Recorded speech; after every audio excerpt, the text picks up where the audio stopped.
우리 창미 형제님이 상당히 낭만이 있어요, 그죠? 네.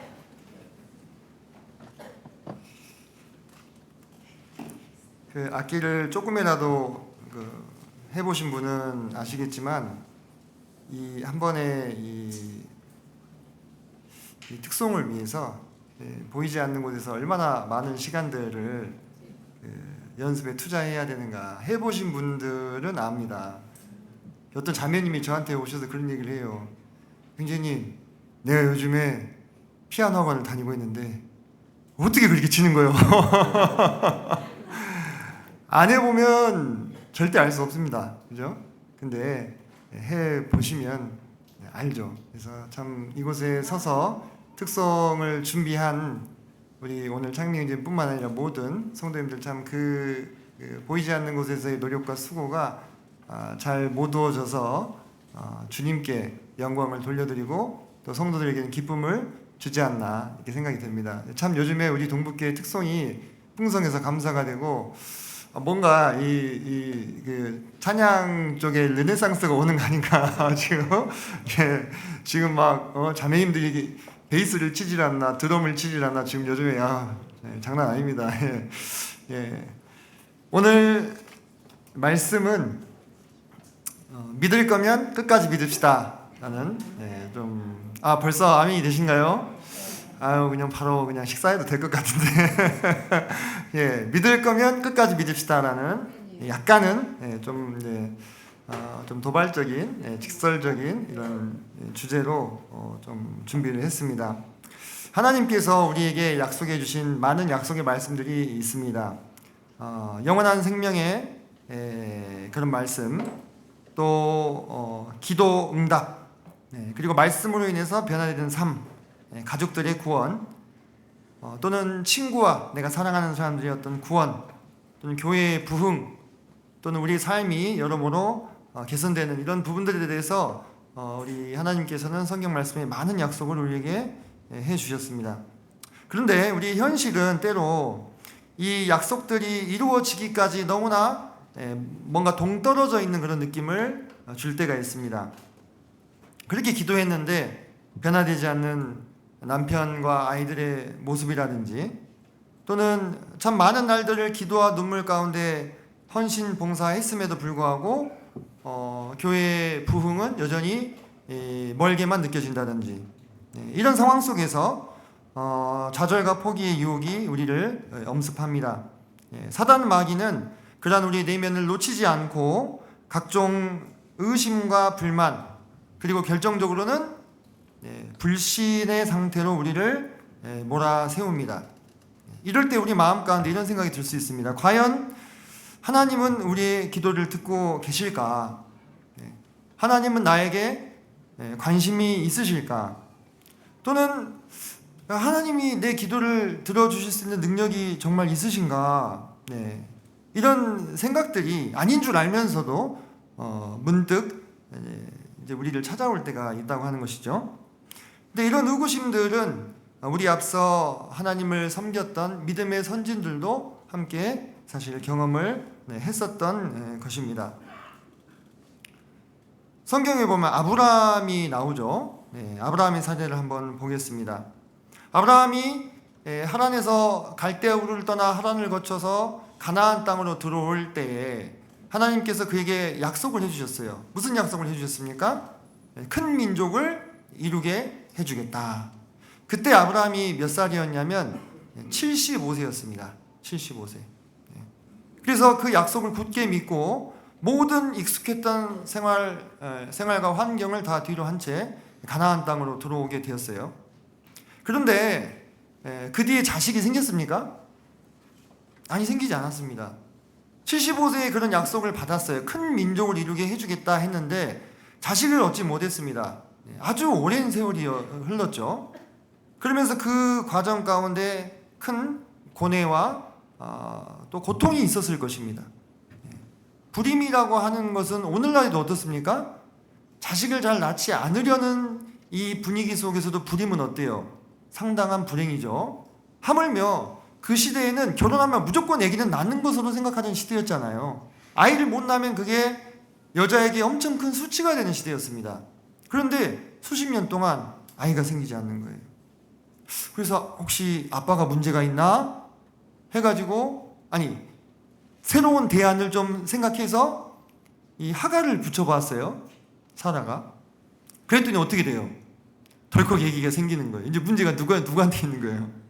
사리한테 있나? 예, 여기 사라자매님이 계셔가지고 사라라는 이름을 쓰기가 그래서 그렇게 얼마나 괴롭고 답답했으면 그렇게 했습니까? 한번 생각해 보십시오. 큰 민족을 분명히 이렇게 해주겠다고 했는데 자식 하나 낳기가 이렇게 힘들다니. 그래서 대안으로 이스마엘을 얻는 그런 인간적인 방식도 써보았다고 하는 것입니다.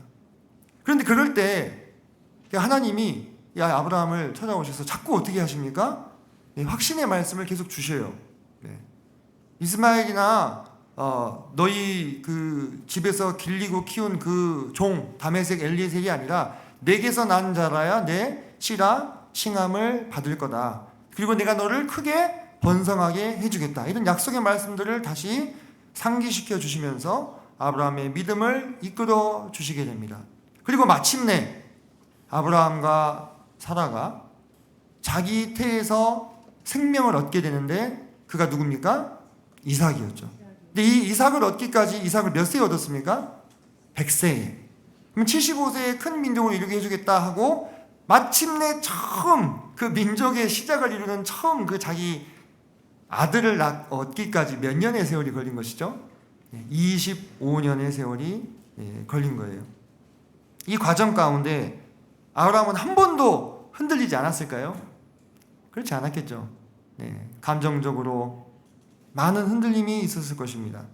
그런데 그럴 때 그의 믿음이 약하여지지 않고 다시 말씀의 자리로 돌아와서 방향을 재조정하고 마침내 하나님이 약속하신 그것을 얻는 데까지 이르렀다는 것이 이 믿음의 선진이 우리에게 보여주는 본이라고 하는 것입니다. 로마서 4장을 잠깐 보면 로마서 4장 가보겠습니다.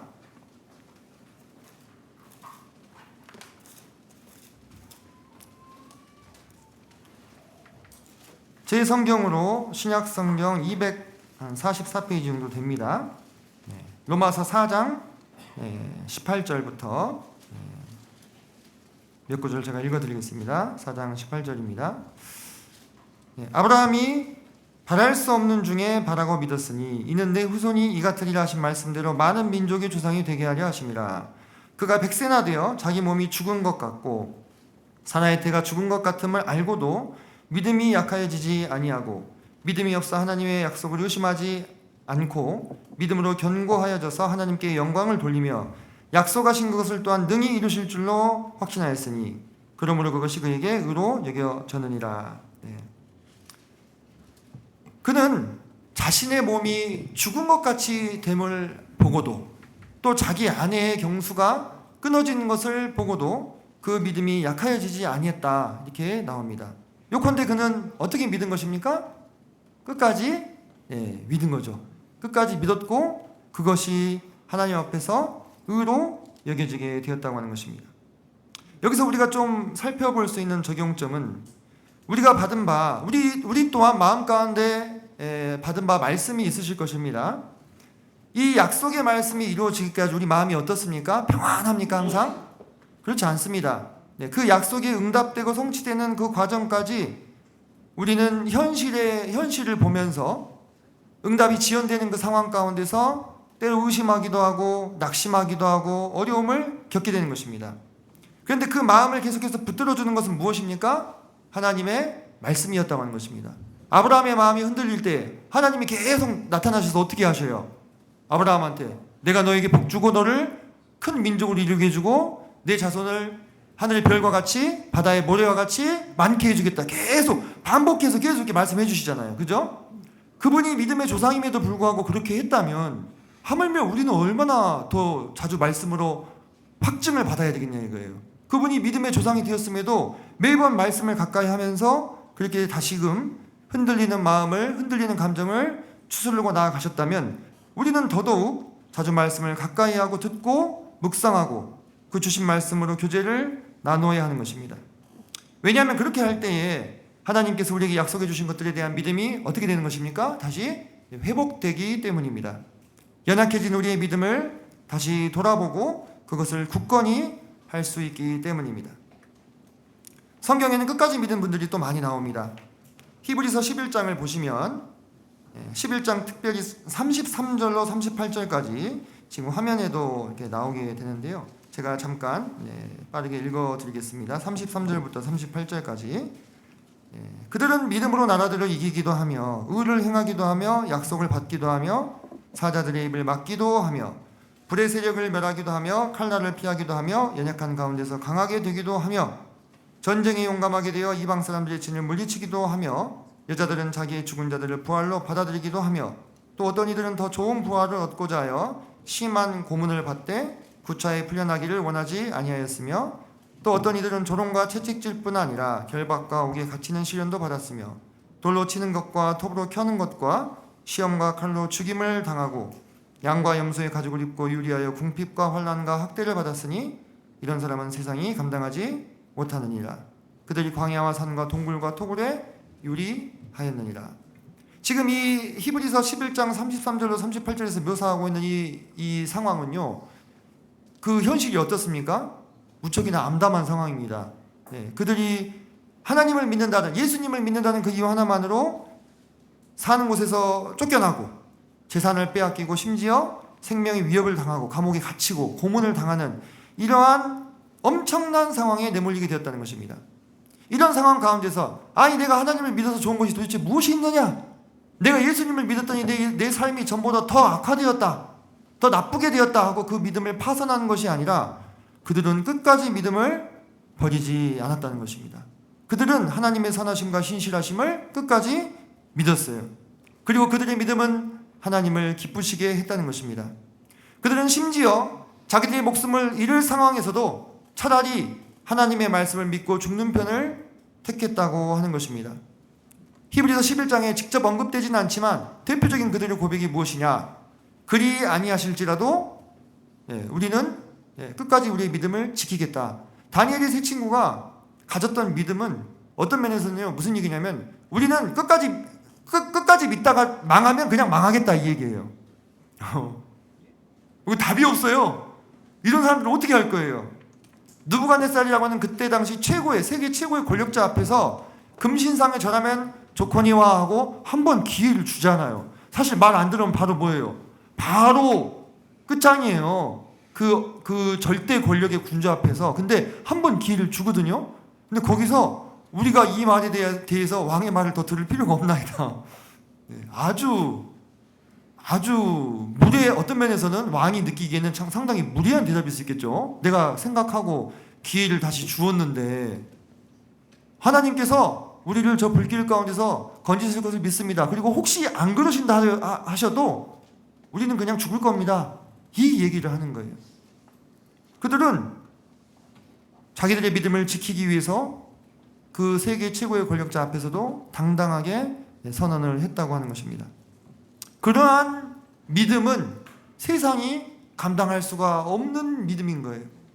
심지어 그들이 가진 모든 것을 빼앗기고 동굴과 토굴에 유리하며 방황하며 그렇게 거칠고 비참한 삶을 살았을지라도 그들은 끝까지 자신의 믿음을 지키는 편을 택하였지 하나님을 떠나는 편을 택하지 않았다고 하는 것입니다. 우리가 성경에서 발견하는 믿음의 선진들, 비록 그들이 그 믿음을 고수해 나가는 과정 가운데 감정의 요동과 흔들림은 있었어요. 왜? 그들도 어때요? 우리와 성정이 똑같은 사람입니다. 그죠? 그들도 우리와 똑같은 사람이에요. 감정이 요동치는 것은 어쩔 수 없는 거예요. 하지만 그 믿음의 방향을 돌이키는 행동은 하지 않았다는 겁니다. 그 믿음의 방향만큼은 항상 하나님께로 향하게 하고 돌이키지 않았다고 하는 것입니다. 그런데 이제 우리의 이런 그럼 끝까지 믿어야지, 믿을 거면 끝까지 믿어야지 이런 생각들이 때로 우리가 경험적으로 그 생각에 의구심을 품게 만드는 사례들을 세상을 살다 보면 만나게 돼요. 만나게 됩니다. 내가 이게 영적으로 상태가 좋고 내 감정이 안정돼 있을 때는 그런 마음을 품는데, 때로 우리가 이런 일들을 이제 세상에서 만나게 된단 말입니다. 끝까지 믿다 망한 사람들이 있어요. 끝까지 믿다 망한 사람들. 자, 이분이 어떤 분이냐면 그 사법고시 준비를 위해서 이 고시원에 들어가서 6년째 지금 고시원 생활을 하시다가, 근데 아직 합격은 안 된 상태죠. 그래서 이분을 그 한 TV 프로에서 인터뷰를 했던 거죠. 그게 왼쪽 사진의 지금 모습이고요. 아직 젊으셔서 머리가 검은색이죠. 근데 그분을 20년 뒤에 추적해 보았더니 20년 뒤에도 어디에 있는 거예요? 고시원에 있는 거예요. 이제 머리가 어떻게 됐어요? 하얗게 변했어요. 하얗게 변했어요. 예. 이 세상에는 끝까지 믿다가 망한 사람들이 있어요. 이 사람은 무엇을 믿은 것입니까? 자기 자신을 믿은 거예요. 내가 반드시 이 시험을 통과할 수 있을 거다. 그 생각으로 자신을 믿고 고시원에서 보낸 이 세월이 무려 27년이에요. 하루하루가 지옥이고 고역이었대요. 그렇게 몇십 년 살아왔대요. 끝까지 자기 자신을 믿었지만 이루지 못했어요. TV에 나오고 뉴스에 나오는 사람들은 성공한 사람들만 나오잖아요. 그 성공한 사람 한두 명 뒤에 성공하지 못한 몇 배, 몇십 배 되는 사람들의 이야기는 잘 나와요, 안 나와요? 잘 안 나와요. 그럼 그 사람들이 자기 자신에 대해서 못 믿어서 실패를 했을까요? 아니요. 다들 처음에 시작했을 때는 다 될 거로 믿고 한 거예요. 근데 이루지 못했습니다. 성도님들, 이 사건 아시죠? 다미선교회라고 1992년 10월 28일 날 예수님이 재림하십니다 이렇게 믿었어요. 성도님들, 지금 이 화면에 보이는 이 사람들의 마음이, 이 믿음이 어떻게 보이십니까? 지금 연극하는 것 같으신가요? 아니죠. 이들은요 진짜 믿었어요. 진짜 진실되게 믿었다니까요. 그것도 어떻게 믿었습니까? 끝까지 믿었어요. 10월 28일 날 모여가지고 북치고 장구치고 10시인가 온다 했어요. 근데 12시까지 안 오니까 어떻게 했어요? 다 집으로 돌아갔잖아요. 그 순간까지 믿었어요. 자기의 모든 재산을 다 바쳤습니다. 왜? 어차피 우리 하늘로 올라갈 건데 뭐 재산 남겨서 뭐 하냐. 정작 이 사기를 친 사람은 휴거보다 훨씬 만기가 뒤인 채권을 사가지고 그런 사기를 쳤었죠. 아주 이 고통스러운 그러한 사건이 있었습니다. 이들은 끝까지 안 믿었습니까? 아니요, 끝까지 믿었어요. 끝까지 믿었습니다. 그런데 어떻게 됐습니까? 망했잖아요. 자, 이 사건 혹시 기억하십니까? 옴진리교라고 일본에서 이 지하철역에서 살인가스, 살인이라는 화학 물질이 있습니다. 그 가스를 살포하는 테러를 저질렀던 이 사이비 조직인데요. 이 사이비 종교의 이 교주가 어떻게 사람을 끼웠냐면, 그 왼쪽 위에 보이는 자기 몸이 공중부양에 성공했다라는 이 사진 한 장으로 이 사람들이 다 속아 넘어간 거예요. 이 사람은 해탈을 한 자다, 깨달은 자다. 그래가지고 이 테러에 함께 참여했던 사람들의 이 명단인데요, 다 보시면 이 학벌들이 어떻습니까? 게이오기 주쿠대학, 와세다, 도카이, 도쿄. 그때 당시 일본의 상위 1% 안에 드는 엘리트들이었어요. 그런 사람들이 이 사진 한 장에 속아 넘어간 것입니다. 이 사진 한 장에 속아 넘어간 거예요. 공중에 떠 있다고. 그래가지고 이 사람의 말에 속아가지고 이 테러를 저질렀는데, 그들이 결국 어떻게 됐습니까? 사형으로 생을 마감하고 말았습니다. 이 살인가스 테러로 14명이 그때 죽었어요. 그리고 한 6천 명 정도가 피해를 입었습니다. 그것도 엄청 다행스럽게도 6천 명이 부상이 아니라 6천 명 사망이 될 수도 있는 사건이었어요. 그 정도로 치명적인 이 독극물입니다. 근데 이들이 이런 반사회적이고 반상식적인 이런 행동을 저지르기까지 누구를 끝까지 믿었습니까? 이 사이비 교주를 믿었다 이거예요. 그들의 믿음이 부족해서 망한 게 아니라 그들이 너무 끝까지 믿다가 어떻게 됐어요? 망했어요. 그들의 자기 자신에 대한 믿음, 그리고 그들의 종교에 대한 믿음은 정말로 진실했지만 뭐가 틀렸습니까? 뭐가 틀렸어요? 대상이 틀렸잖아요. 대상이. 믿음의 대상이 사이비 교주였고 자기 자신이었잖아요. 그죠? 스스로를 믿고 상황을 믿고 사람을 믿고 그런 잘못된 대상을 끝까지 믿는 바람에 어떻게 됐어요? 망하게 된 거예요. 근데 우리가 이런 세상에 돌아가는 상황들을 보면서 심심치 않게 끝까지 믿다가 망한 사람들을 보다 보니까 야, 우리도 이거 뭐 끝까지 믿다가 이거 좀 내가 손해보는 삶을 사는 거 아니야? 내가 좀 적당히 믿어야 되는 거 아닐까?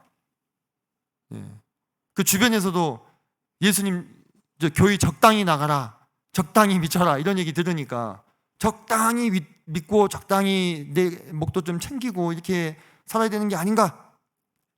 이러한 사례들을 보게 될 때 그러한 의구심이 들어올 때가 있어요. 그런데 그것은 무엇이 잘못됐느냐? 그들의 믿음의 대상이 결코 신뢰할 수 없는 이 세상에 속한 사이비 교주나 또는 자기 자신에게 머물러 있었기 때문이라는 것입니다. 그들 모두 그릇된 대상에게 100%의 믿음을 발휘했기 때문에 실패했던 것입니다. 믿음이 끝까지 가야 된다는 말은 일단 맞아요. 근데 어떤 대상을 향해서? 참된 대상을 향해서. 거짓을 향한 100%의 확신보다는 차라리 그리스도를 향한 겨자씨만한 믿음이 더 복되다고 하는 것입니다. 무슨 차이입니까? 대상의 차이인 거예요. 대상의 차이. 우리가 붙들고 있는 것을 한번 그러면 점검해 봤으면 좋겠습니다. 우리의 믿음의 근거는 어디에 있습니까? 어디에 있습니까? 말씀에 있습니까? 아니, 저기 다미선 교회랑 옴진리교 보여드렸더니 왜 이렇게 자신이 없어지셨어요? 근데 성도님들, 제가 이런 말씀을 좀 드려볼게요. 우리 말고 우리가 메타인지를 좀 발휘해 보는 것입니다. 우리를 바라보고 있는 저 세상 밖의 제3자들의 입장에서 봤을 때는 우리가 어떻게 보일까요? 예? 크게 차이 없게 보일 수도 있는 거예요. 그래서 우리가 분별력을 발휘해야 되는 것입니다. 우리 성도들조차도 제3자들이 봤을 때는 크게 차이 없어 보이는 그들의 인식에, 그들의 관점에 경도될 수 있는 거예요. 우리 마음이 영향을 받을 수 있다 이 말이에요. 그래서 믿으려면 제대로 믿어야 되는 거예요. 확인해보고 따져보고 생각해보고 무조건 맹신으로 그냥 넘겨 짚어서 믿는 게 아니라는 것입니다. 그죠? 그래서 따져보자 이거예요. 우리가 믿고 있는 것이 도대체 무엇이냐? 우리는 무엇에 우리의 믿음의 근거를 두고 있느냐?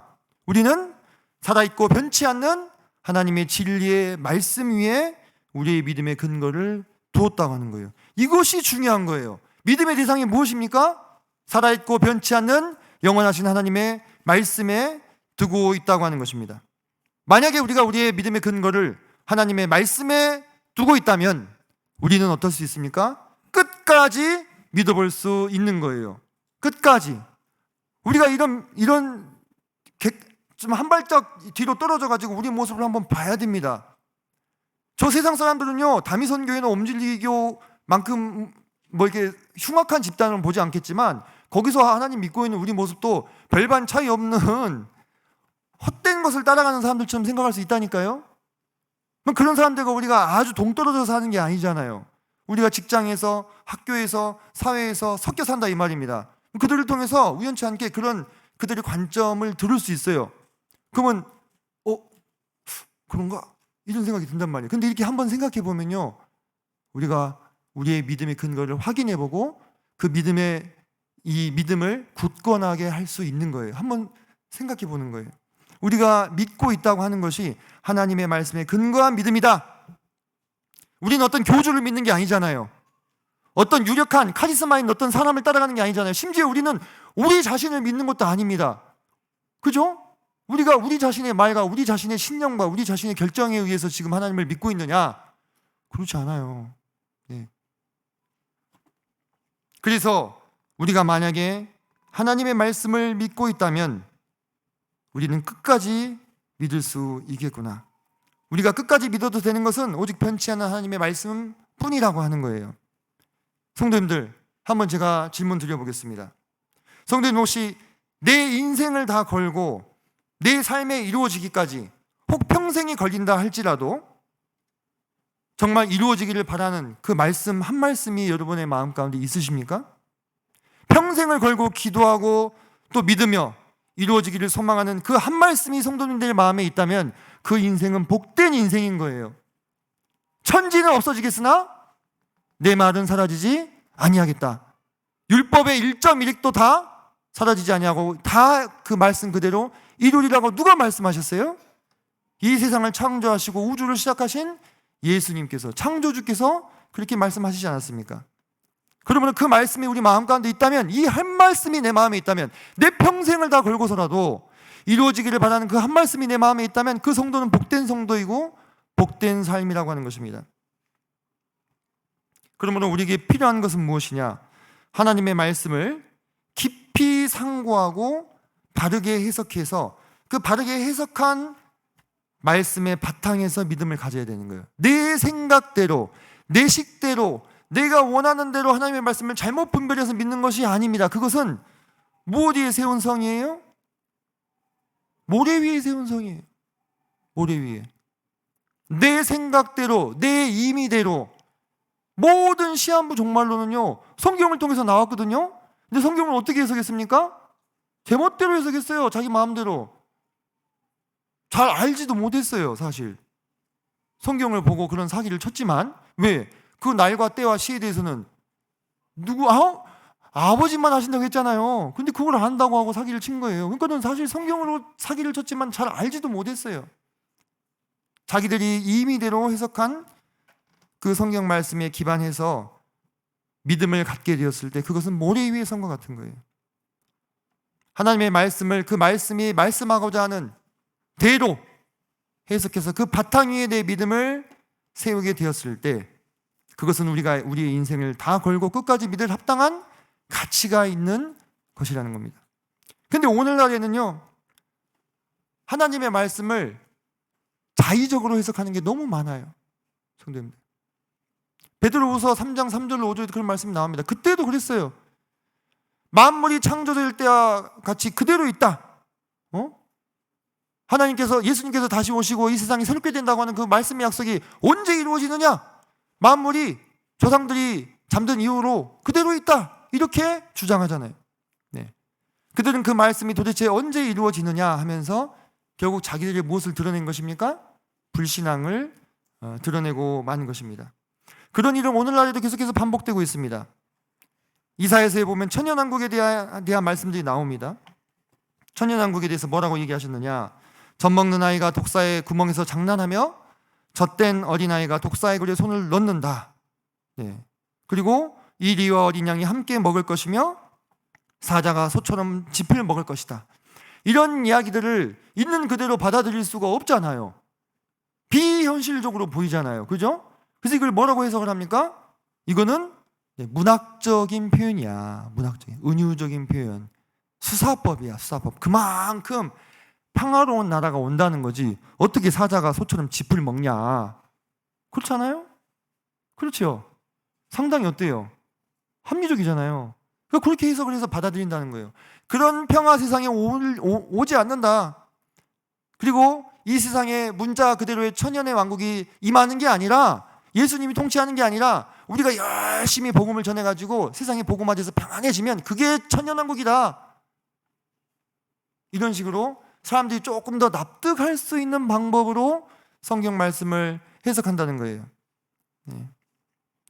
그리고 하나님께서 말씀으로 온 세계를 창조하시는 것이 도무지 믿어지지 않는 거예요. 그러니까 뭐라고 설명을 합니까? 그거는 유신진화론. 하나님이 맨 처음에 그 세상을 다 만들긴 했는데 그 뒤에 생명체들은 다 진화라는 방식을 사용해가지고 생겨나게 한 거야. 그거 지금 최첨단 현대 과학이랑 너무 잘 맞아 떨어지는데요? 이거 합리적인데, 괜찮은데? 엄청나게 지금 젊은 사람들에게 어필하고 있습니다. 사실. 한번 성도님들께서는, 우리 교회 성도님들께서는 7일 그대로의 창조를 믿으시죠? 근데 그게요, 지금 주류가 아니게 되고 있어요, 점점. 기독교계 내에서 주류가 아니게 되고 있다고요. 이 얼마나 기가 막힌 일입니까? 그러니까 제가 앞에서 말씀드렸던 모래 위에 지은 성 같은 그런 성을 짓고 있는 거예요. 지금 성경 말씀을 곧이곧대로 받아들이고 믿지 아니하고, 그래서 어떻게 합니까? 내 나름대로, 내 방식대로, 내가 이해할 수 있는 모습으로 합리적으로 바꿔서 믿으려고 하는 거예요. 왜? 사람의 눈으로 보기에 하나님께서 말씀해 주신 그것들, 약속해 주신 그런 것들이 너무 비합리적으로 보이는 거예요. 그래서 결국 그들은 그들의 믿음을 중도에 어떻게 하고 마는 것입니까? 파선하고 마는 것입니다. 파선. 배가 난파돼 가지고 결국 어떻게 돼요? 바닷속으로 가라앉는 것처럼 그들의 믿음이 희미해지고 사라져버리고 마는 거예요. 우리가 어떠해야 하겠는가? 성경에는 하나님께서 많은 약속의 말씀들을 주셨습니다. 주 예수를 믿으라, 그리하면 너와 네 집이 구원을 얻으리라. 내가 결탄코 너희를 버리지 아니하고 너희를 떠나지 아니하리라. 보라, 내가 속히 오리니 내가 그 행한 대로 갚아주리라. 주님이 속히 오신다고 해놓고 지금 몇 년 지났어요? 계시록이 언제 완성이 됐습니까? AD 100년 전에 완성이 됐습니다. 그러면 지금 2000년이 지났습니다. 근데 뭐라 말씀하셨어요? 속히 오시겠대요. 주님께는 1000년이 지나간 한 경점과 같을 뿐임을 잊지 말라고 했습니다. 주님께는 2000년도 속한 시간에 불과한 거예요. 그걸 우리 인간의 기준에서 생각하니까 2000년이라고 하나님이 거짓말 하셨나 이렇게 생각되잖아요.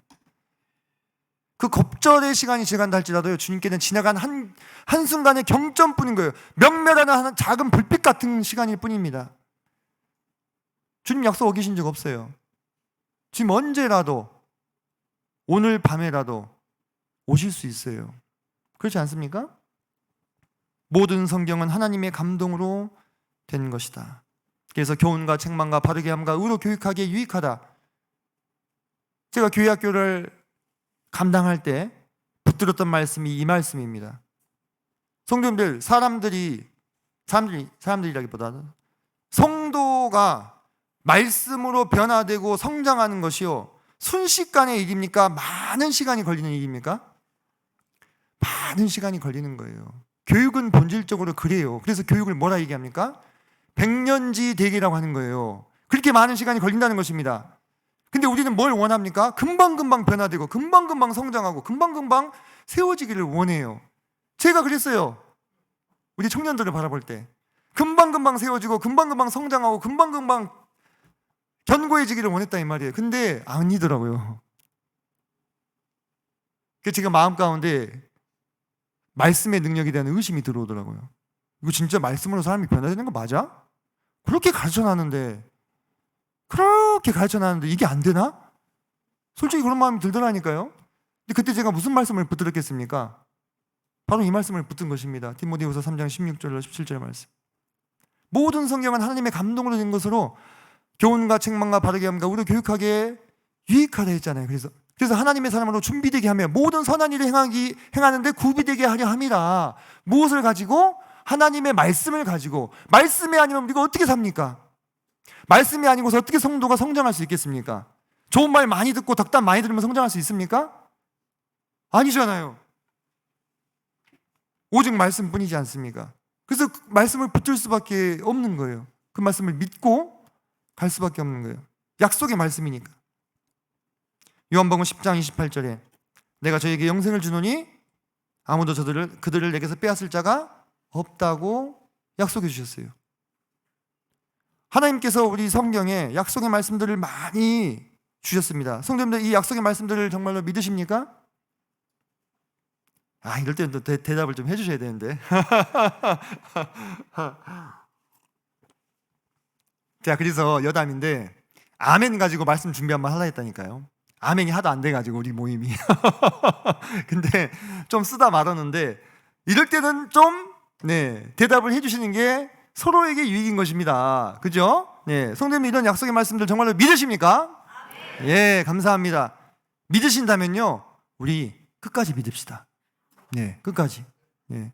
왜 우리 가족들은 아직도 구원을 받지 못하느냐? 왜 내 남편은 아직도 이 모습이냐? 그 모습 그대로냐? 왜 하나님께서 이렇게 더디 오시느냐? 왜 세상은 예전과 같이 그대로이냐? 왜 세상은 여전히 불합리해 보이느냐? 왜 악한 일들은 즉시로 심판되지 않느냐? 많은 질문과 의구심과 의혹으로 우리의 마음이 연약해질 수 있습니다. 그게 우리의 현실의 문제랑 결부되잖아요. 더 우리를 힘들게 합니다. 네, 더 우리를 힘들게 하고 더 우리를 넘어지게 하고 우리 마음을 연약하게 합니다. 청년들은 취업이나 결혼의 문제, 기혼 가정들은 자녀들의 문제라든지 자녀들의 결혼 문제라든지 또는 직장 문제라든지 건강 문제, 이런 내 실제 삶의 문제가 결부되면요 더 나를 힘들게 하고 의구심을 갖게 만듭니다. 그럴 때 그런 많은 걱정과 근심 가운데 있기보다는 결국 하나님께서 마침내 그분의 약속을 이루어 주시리라, 언젠가 나의 눈물의 기도를 응답하여 주시리라는 믿음을 갖는 것이 더 바람직한 모습인 것입니다. 가다가 멈추면 안위감만 못한 거예요. 우리가 주님을 믿고 의지하며 살아낸 세월이 있어요. 그분 앞에 무릎 꿇고 간구했던 시간들이 있다고 하는 것입니다. 이 그림을 한번 보십시오. 몇 번만 더 파면? 한 번만 더 파면 되는데 이 어마어마한 그 다이아몬드를 앞에 놓고 돌아가 버리죠. 그죠? 이분 마음도 저는 이해가 돼요. 얼마나 많은 그 지난한 세월 동안에 많은 좌절과 고민과 고뇌가 있었겠습니까? 그렇지 않습니까?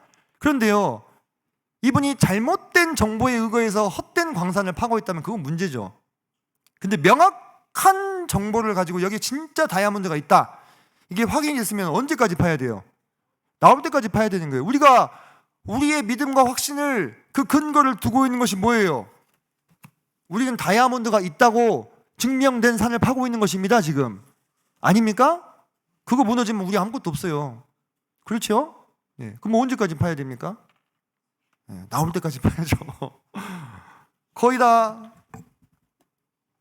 왔을지 누가 아냐 이거예요. 내가 인내하고 믿으며 그토록 바라던 일이 현실이 되는 날이 내일일지 누가 아냐 이거예요. 그러므로 우리는 믿으려면 끝까지 믿어야 합니다. 그것이 하나님께서 받으실 만한 합당한 제사이며 하나님을 하나님답게 대우해 드리는 거예요. 하나님은 결코 만홀히 여김을 받지 않으신다 했어요. 그게 무슨 얘기냐? 업신여김 받지 않는다는 거예요. 그러니까 하나님이 성경 말씀의 약속의 말씀들을 지키시는 이유는요, 우리 때문이기도 하지만 누구 때문이에요? 그분의 거룩한 이름을 위해서 지키시는 거예요. 그분이 거짓말쟁이가 되시는 거잖아요. 약속을 안 지키면. 그걸 하나님이 용납하실 수 있겠냐 이거예요. 그럴 수 없다는 것입니다. 그분은 자기 이름을 위하여 우리를 의의 길로 인도하시는 분입니다. 단 여기서 제가 성도님들께 이 말씀의 균형을 잡아드리기를 원하는 부분은 무엇이냐? 꿈은 이루어진다라는 식으로 우리의 소원이 무조건 이루어진다, 오래 버티고 기도하면, 이런 취지의 이야기라기보다도 우리가 성경 말씀에 확실하게 약속된 것들을 붙들고 기도할 때 그분께서 뜻하시고 계획하신 때 그분께서 계획하신 방식대로 이루어 주신다는 말씀입니다. 그래서 어쩌면요, 우리의 바람과 정확하게 일치하지 않는 모습일 수도 있어요, 그분의 어떤 응답이. 그러나 우리는 하나님께서 응답하신 방식이 최선임을 알고 있잖아요. 그죠? 우리의 본분은 하나님께서 그분의 말씀을 끝까지 이루실 때까지 믿음으로 기도하며 기다리고 마침내 그날이 왔을 때 그분께 영광을 돌리며 그분의 기쁨 가운데 함께 참여하는 것이 우리 모두의 본분입니다. 그리고 혹 그것이 나의 바람과 원함과 조금 다른 모습이라 할지라도 주님이 응답하셨다고 하는 그 사실 자체에 감사드리고, 주님이 그렇게 하셨다면 그것이 더 옳고 합당한 것입니다 라고 인정하는 것이 우리의 본분이라고 생각합니다. 이런 말이 있습니다. 내 이럴 줄 알았다. 내 이럴 줄 알았다. 근데 이게요, 누가 어떤 상황에서 쓰느냐에 따라서 좀 다른 뜻이 되는 거예요. 중도에 포기하는 사람, 내 이럴 줄 알았다 이렇게 하는 것은 뭡니까? 나 안 될 줄 알았다는 거잖아요. 그죠? 나 처음부터 안 믿고 있었어, 사실 이 말이에요. 그죠? 중도에 포기하는 것은 거봐, 내 생각과 다르잖아, 결국 그렇게 안 될 줄 알았어, 하나님의 말씀이 무슨 진리야? 뭐 이거대로 되는 게 뭐가 있어? 결국 그분은요, 처음부터 믿지 않았던 거예요. 결국 믿음이 파산함으로써 자신의 불신앙을 드러낸 것일 뿐입니다. 그런데 마지막까지 믿어서 하나님께서 약속으로 주신 것들이 이루어지는 그 순간에 내가 이렇게 될 줄 알았다 라고 고백하시는 분은, 그래, 결국 하나님께서 그분의 뜻을, 그분의 약속을 이루어 주실 줄 알았어. 마침내 그날이 우리에게 왔어. 이렇게 기뻐하는 기쁨의 고백이 될 수도 있다는 거예요. 성도님, 우리가 앞으로 바라보고 있는 하나님의 약속들은요, 사실상 어마어마한 것들입니다. 사실상 인간의 이 이성으로 이해될 수 없는 것들이 많이 있습니다. 부활, 휴거, 영화, 영복, 영생, 영원한 하나님의 천국, 인간의 이성으로 이해되십니까? 근데 우리 그것을 어떻게 하고 있습니까? 믿고 있잖아요. 믿고 있잖아요. 그 모든 약속들이 마침내 우리의 삶의 현실이 될 그날이 찾아올 거다 하고 우리 다 믿고 있잖아요. 사람들이 보기에는 비합리적으로 보일 수 있겠지만요, 전지전능하신 하나님의 말씀이기 때문에 우리는 믿어요. 우리는 끝까지 믿습니다. 그분께서 이 모든 것들을 이루실 그날까지 믿습니다. 그리고 마침내 우리의 믿음들의 모든 것이 현실이 되었을 때에 우리가 그렇게 하나님을 믿어드린 그 믿음이 하나님을 얼마나 기쁘시게 했는지도 우리는 알 수 있을 것입니다. 말씀을 매듭짓기 전에 한 가지 말씀을 좀 더 보태고 싶은데, 제가 이렇게 이 말씀을 이렇게 쭉 이제 드렸는데, 이제 이 말씀을 들으시면서 혹시 우리의 기도가 이루어지지 못하는 이유가 내가 끝까지 믿지 못해서인가, 내가 믿음이 없어서인가, 이렇게 생각을 하실 수도 있을 것 같아요. 근데 심지어 성도님들 신앙생활을 하다 보면요, 심지어 우리가 하나님을 믿는 그 믿음조차도 우리의 힘과 의지대로 다 되는 것이 아니라는 것을 우리가 경험할 수 있습니다. 어쩌면요, 우리가 끝까지 믿는다는 거 있잖아요. 이거 끝까지 믿는다는 거, 이것이 정말 우리 능력 밖의 일일지도 모르겠어요. 근데 우리가 끝까지 믿을 수 있다라고 말하는 이유는요, 그 능력이 우리에게 있기 때문이 아닙니다. 우리를 붙드시는 분이 있기 때문이에요. 우리를 붙드시는 분이. 우리가 이 믿음을 끝까지 견제할 수 있을 만큼 강하기 때문이 아닙니다. 우리를 붙드시는 분이 강하시기 때문이에요. 요한복음 10장 말씀 하나 찾아와 보도록 하겠습니다. 요한복음 10장 28절,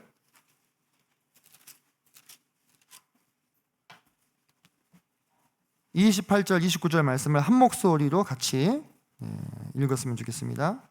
제 성경으로 신약성경 163페이지입니다. 함께 읽겠습니다. 시작.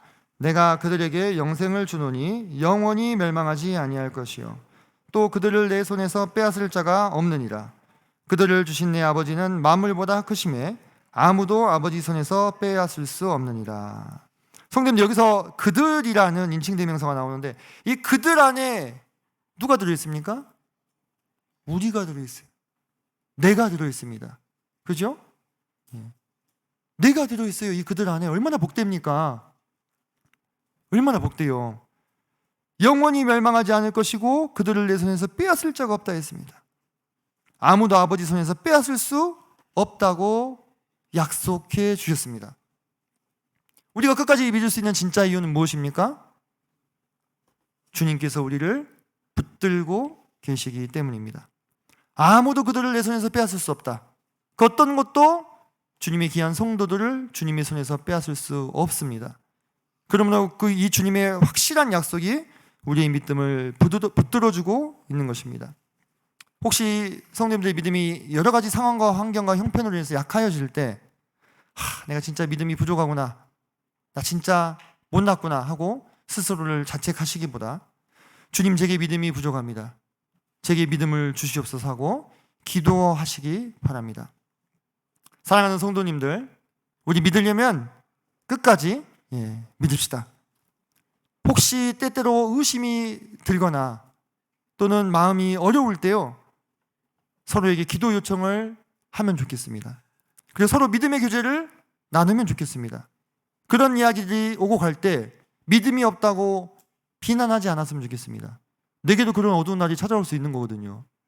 내 믿음도 흔들릴 수 있는 거거든요. 왜? 그 믿음이 붙들어지는 것이 내 의지와 능력에 달려있는 일이 아닙니다. 그런 어두운 날들이 올 때가 있습니다. 신앙의 길을 걸어가다 보면. 그래서 그때 함께 교제하며 말씀을 묵상하고 주님의 신실하신 약속을 다시 떠올리면 좋겠습니다.